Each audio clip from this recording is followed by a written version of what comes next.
Yaani nilikuwa nafikiriaje sababu umetoka kwenye majoto joto huko na nini? Ungepunguza hata nguo kidogo sasa. Haina haja wala hata kwangu mimi sisikii nzito, hapa naisikia ni kwa kawaida tu. Mango yote usikii joto. Sisikii joto kabisa. Nani ili hapa? Basi au kama vipi naona kama hapa sebleni sui na harufu ya tofauti kama sielewi. Maana mimi mawazo yangu nikasema huyu tu akija tunakaa zetu chumbani tunapiga story kule kule. Connecting. Tena chumbani naona mimi ndo nitaboeka kwa kweli. Hapa mimi najisikia niko huru kabisa, hali ya hewa inanivutia. Mbona hicho kiharufu msikisikii? Yaani lengo langu mimi la kukuambia yani twende huko chumbani, yani nilikuwa nataka ukaone kile kitanda kilivyokaa. Sijawahi kukiona kitanda changu. Unao msahau. Sasa nitumia kwenye simu jamani, mimi nimekiona. Au umebadilisha kingine? Umekucha. Nitabadilisha. Ni kile kile lakini sasa si engo, yani ungeenda kuangalia engo ambayo nimeweka chumbani kama wewe utaipenda. Haina haja. Yaani kama umeweka staili ambayo unaipenda, hata mimi nikiangalia isaidi kwa sababu wewe mwenyewe umependezwa nayo. Kwa hiyo kwangu mimi ningetoa tu maoni. Tungekuwa tunaishi wote. Sawa, ningeenda tukabadilisha, lakini kwa vile imekupendeza.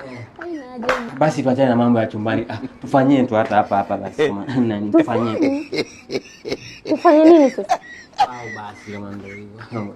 Au basi tuache tu sasa kama ndio hivyo. Sababu naona kama tunazungushana sana.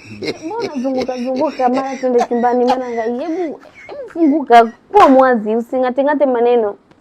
Yaani mimi tu mimi labda tu ni mwazi tu sababu ule ukweli wa Mungu, yaani mimi kwani nilipokuona unakuja saa nikajua tu leo lazima mambo ya utamu yanahusika. Yaani una akili. Yaani bora ulivyoongelea swala la utamu. Yaani nilikuwa nishasahau kabisa. Utamu upo, mbona ndio jambo dogo sana. Si ndio maana nikawa nakuelekeza chumbani. Utamu upo. Hapa kumbe. Uko hapa uko hapa. Unakuja kwenye point. Shika bwana. Yaani hujanielewa. Yaani acha yaani sijamaanisha pipi sasa, yaani hujaelewa sijui. Wewe kwani una matatizo gani? Hebu funguka, utamu gani? Pipi. Maana mna kitu kitamu zaidi ya hichi pipi, asali. Hebu shika bwana. Mimi acha na mambo ya pipi bwana. My lord.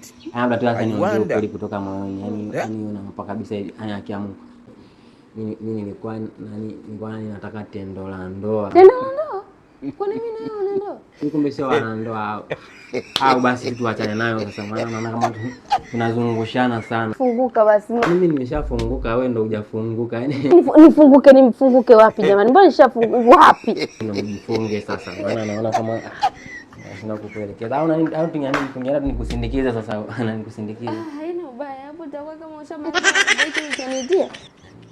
Tunaweza kuondoka jamani. Au basi tukae tupige story kama ndio hivyo. Kwisha wewe. Kwisha mimi. Kwisha kabisa. Kwa telea pote. Kuvambaria manji.